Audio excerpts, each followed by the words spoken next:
తమ్ముడు మా ఇంటికి ఒక గెస్ట్ వస్తారంట, ఇక్కడ రాలే. ఏమోరా, రండి రండి, వెల్కమ్ వెల్కమ్. కూర్చోండి. నమస్కారం అండి. ఏం కావాలి? చాయ్ తాగుతావా? కాఫీ తాగుతావా? ఫోన్ చేసావా? వద్దు వద్దండి, మీ మర్యాదలకే నా కడుపు నిండిపోయింది.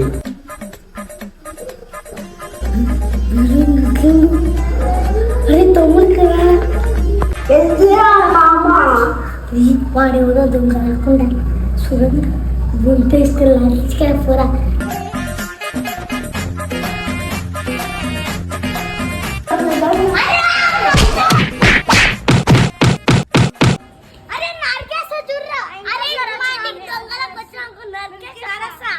సరే సరే, మీ ఇంటికి రాని